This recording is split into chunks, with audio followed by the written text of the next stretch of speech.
Hello, BookTube. I have a small Halloween mail haul for you here. I don't know if more mail is coming, but in the meantime, we've got three packages to look through here. Let's see if there's anything spooky in these three packages. We got no boxes, but we do have a little cardboard. So let's see. The first one is not coming along quietly. What have we got here? Oh no! Oh no! Oh goodness gracious! All right. Well, this is not even a double. This is a triple, and once again has schmutz on the cover, and that's an extra shame because it's, of course, the schmutz only ever happens on covers that are really nice. There's a sticker right across the cover here. I wonder if I can get it. Remove it in any kind of useful time. I don't want you to be just hanging out while I fix my books. Okay, this one is fairly well behaving itself. There we go. It's a nice cover too, but it's a book that intrigues me absolutely. But I don't need three copies. This is Katie Simpson Smith's debut, The Everlasting. We saw this on this channel.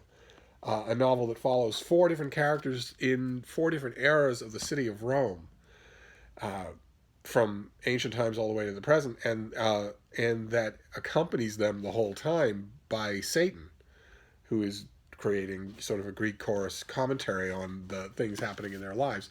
And this has blurbs by Jonathan Lee, Taye Selassie, Nathaniel Rich, a whole bunch of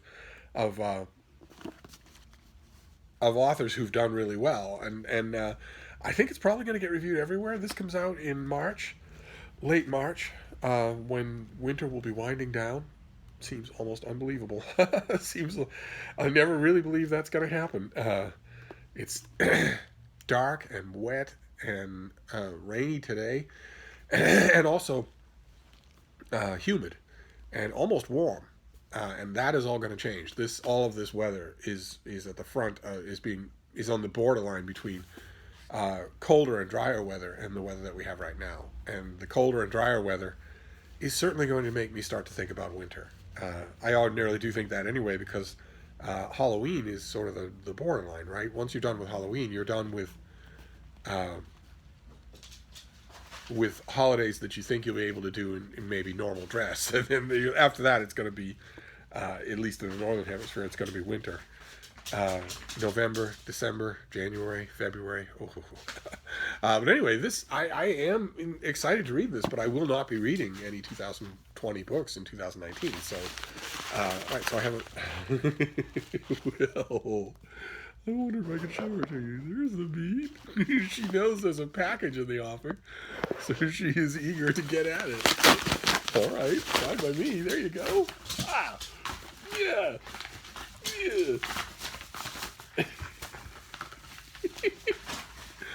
All right. Oh, great. Okay. Okay, we found something spooky. This is due at the end of January. This is by Fred Kaplan, and it is The Bomb. The subtitle is Presidents, Generals, and the Secret History of Nuclear War. And this is from the classic author of Wizards of Armageddon, comes the definitive history of American policy on nuclear war and our president's actions in nuclear crises, from Truman to Trump.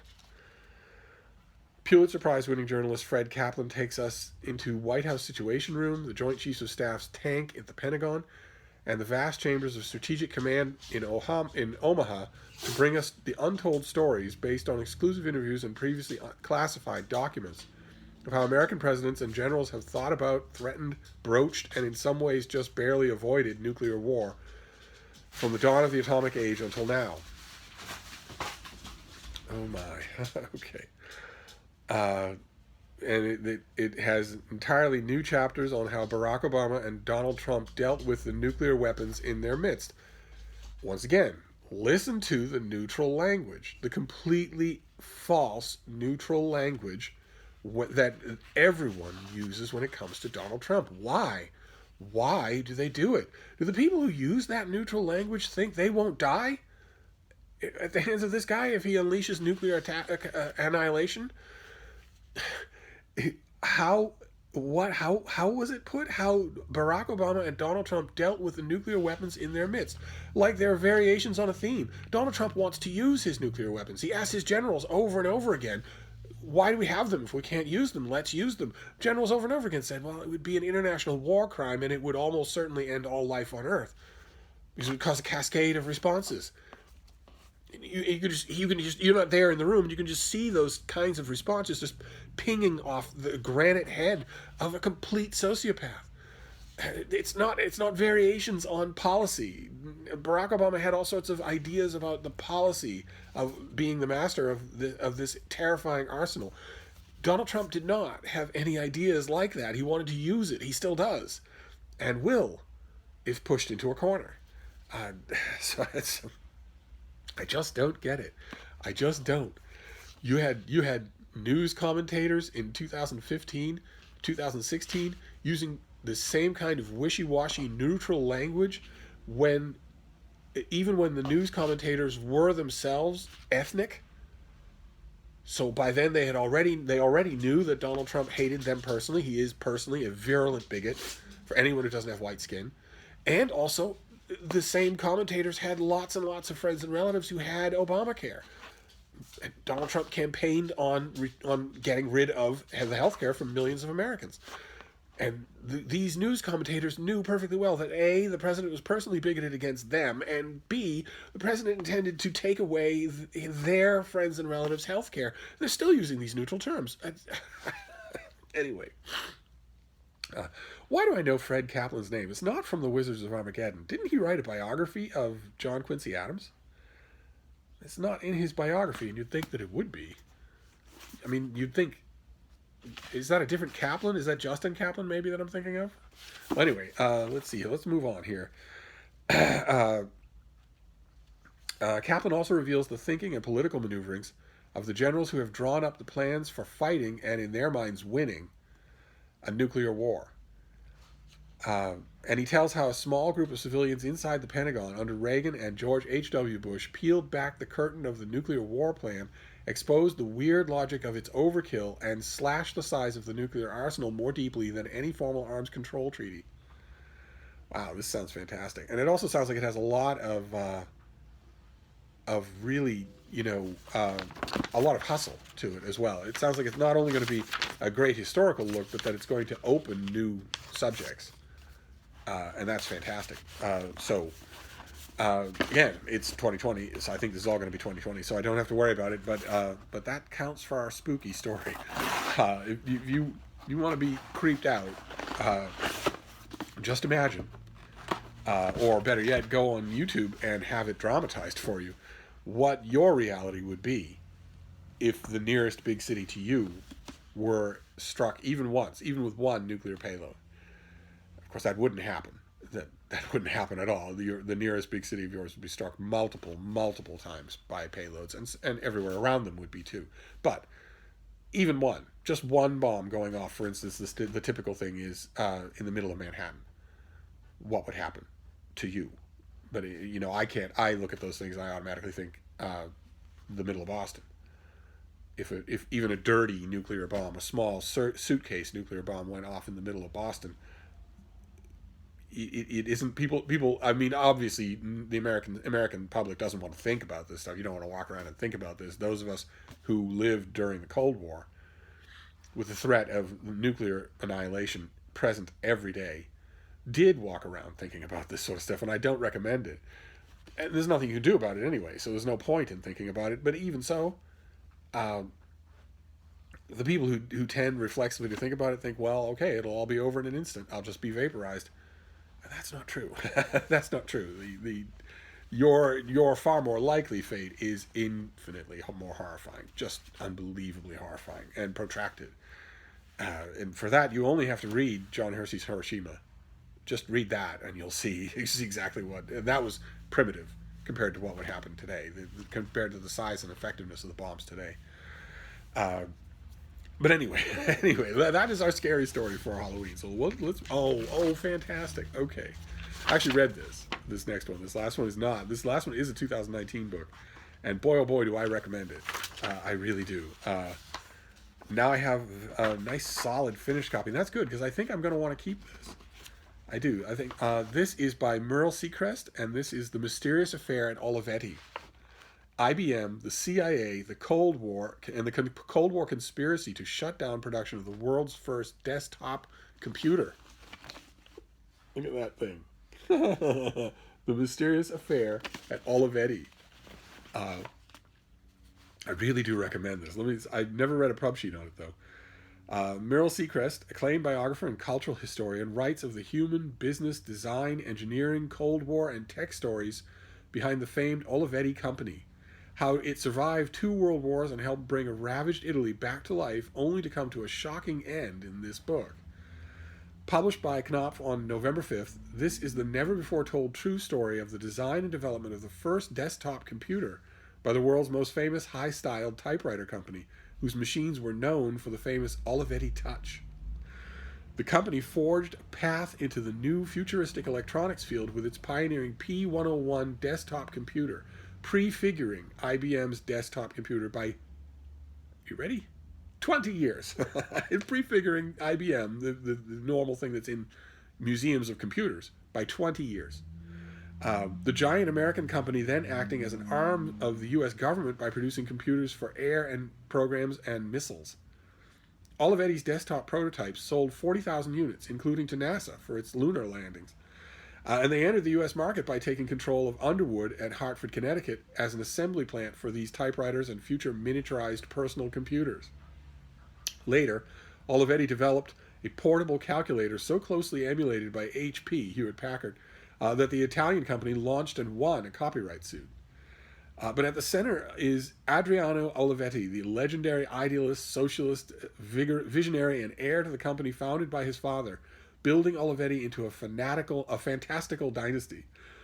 But in 1960, on a train headed from Switzerland for important meetings, he never arrives, dying suddenly of a heart attack at 58. And 18 months later, his brilliant young engineer is killed in a suspicious car crash. In this fascinating study of high-stakes technology and computer history, Seacrest brilliantly pieces together how Italy's foremost international company came to its darkly bizarre and fateful end. If ever you needed a short-form introduction to the glories of reading nonfiction, if ever you needed that, let's see what the review at Kirkus had to say, shall we? Kirkus Reviews, of course, with Publishers Weekly and Library Journal, are the big 3. Those are the 3. They get all the books ahead of time. And unlike most review journals, they don't adhere to release date in order to review books. They are industry journals. So they review books well ahead of time, specifically to be used as tools for other people, for people much later down the line to make their choices. Book section editors will consult Library Journal, Kirkus, and Publishers Weekly to see which books got good reviews from those early reviewers.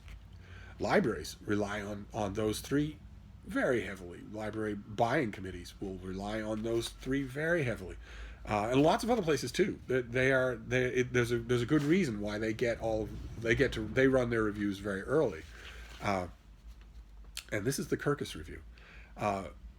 Let's see here. They summarize. The review summarizes the Kirkus review. You summarize first, and then you assess. Olivetti soon went to take his firm, renowned for its typewriters, into the realm of electronics, developing a mainframe computer, the first fully transistorized one in the world, that threatened the near monopoly IBM enjoyed on such machines.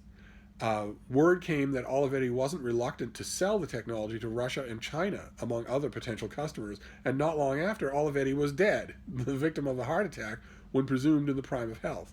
A year and a half later, his chief technologist and designer died in a suspicious car crash. Did American intelligence do these dirty deeds? It's not outside the realm of possibility. After all, Seacrest writes, the Russians likely assassinated 2 American scientists involved in missile guidance systems. That much of the author's argument proceeds by inference and suggestion doesn't diminish its plausibility. A competently written story that limns, L-I-M-N-S, that's reviewer speak. It should never be used. No one ever uses the word not just in conversation, but also in written prose of any kind whatsoever. No one ever uses the word limn, Limn, the verb limn. No one ever uses that except reviewers, so they shouldn't do it. It's specialized jargon like that is poison, and it means is highlight or spotlights. The complex spy versus spy calculus of a time still fresh in memory, and that is a perfect hint for you that I did not write that Kirkus review, since A, I don't use reviewer jargon, and B, I wouldn't make it so wishy-washy. Is it competently written? What does that mean? Is it worth your time or is it not? I mean, write an instruction manual that you get in a microwave from Amazon is competently written. This is actually thrilling. It's smart and really, really interesting. And it's a story that this author had to do a lot of work to uncover. So much like The Bomb. So I highly, highly recommend it for your nonfiction November. Go to your library and get The Mysterious Affair at Olivetti. You will not be sorry. This is November 5th. This is out soon. I think I have a copy up there. All right, so there you go. So we have The Mysterious Affair at Olivetti, nonfiction in November. Perfect candidate for your nonfiction November reading needs. Then we have The Bomb by Fred Kaplan. And the more I think about it, the more I think that the other Kaplan I'm thinking of is Justin Kaplan. I might just have them mixed up. But I never miss a book on the bomb, on nuclear power, on potential nuclear disaster. I never miss a book on such things. It's imprinted on those of us who went through the Cold War. It was an everyday reality. You were trained to deal with it as children. You were trained in the horrors that would come as young people, and you walk through your everyday life. Now, the odd thing, the irony here is, of course, that the danger is much greater now than it was then. Then we had you had America and its massive nuclear arsenal, and you had other nuclear powers in the world, but you mainly had the Soviet Union with its massive nuclear arsenal. And in both cases, there was an extensive amount of state control. Military control, regimented, layered control. So although you felt like you had a merciless enemy who was willing to wipe you off the map even at the cost of their own life, in reality you had a whole system of fail-safes in place, many of which, I'm sure this book will recite some of the more infamous cases, many of which became crucial. And had they not existed, we would be living in a very different world right now. And those largely don't exist anymore. There is no Soviet Union anymore, and a lot of the Soviet satellite states that had nuclear depositories, those depositories in a lot of cases are poorly guarded or unguarded. And in America, we have an imbecile president who thinks that nuclear weapons are cool. And in addition to that, you have rogue operators all over the world. The ability you can walk into a small town anywhere in Indonesia, access their Wi-Fi, and download plans for a small nuclear device. Then you know exactly what you have to do. There are step-by-step procedures for how to build the thing. Then all you need is the active fuel. And on the black market, that's not all that hard to get. It's a miracle that it hasn't happened. That some, lunatic fringe group hasn't detonated a nuclear bomb somewhere in the world. And once upon a time, back in the depths of the Cold War, that would have been less likely, because you would have all that stuff would have been far more regimented, and there would have been far more institutional resistance to you doing that, even by members of your own country. So this is definitely our creepy book for today. I'm glad I don't have to read it until the new year. And then The Everlasting, by Katie Simpson Smith. Her very, very attractively designed debut novel. This also comes out in 2020. I now have several copies of it. I will definitely review it, but I'm not going to read it until then. So there you go. That is a small Halloween mail haul. There may be another Halloween mail haul. It's dark and warm and pouring rain. So I have already told my mail truck driver, you're not going to have to worry about me. She said I was worried about you at first because I know that you work at home. And on my route, the biggest a-holes, the ones that will complain about any little thing, are always the men who work at home. It's got to, as she puts it, it's got to them. And it just gets to their mind, and suddenly I become the most important thing in their day. And she said, no offense, but I knew you worked at home, so I was just assuming that maybe. And I said, no, no, no, no, no. I have a dog. I have a dog. I have the internet. I email all day long. I know if it's pouring rain and I'm the only thing on this end of your route, don't do it. Don't bother. Just wait. I'm not gonna. I'm happy to see you. I don't so much care. So I get plenty of books. A day where she takes it easy is fine by me. So we shall see. If she does, then we'll just wait until tomorrow. We had some mail though, including a book that's going to be out any day now that I strongly recommend. This is a wonderful whodunit, and also a great look at. I mean, we have these things now in our houses. We have them in our pockets. They are absolutely ubiquitous. It's fun to go back to a world where that was all still on the drawing boards, where that was still a visionary design achievement. All the way back here to the days when a rather famous computer related person could go in front of a congressional committee and say, well, I simply don't see any reason why anyone would ever want a device like this in their home. we now live in a completely different world than that. It's just a wonderfully done book. So there you go, a mail haul and a recommendation. So I'm going to wrap this up, but I will see you soon. Thank you, BookTube.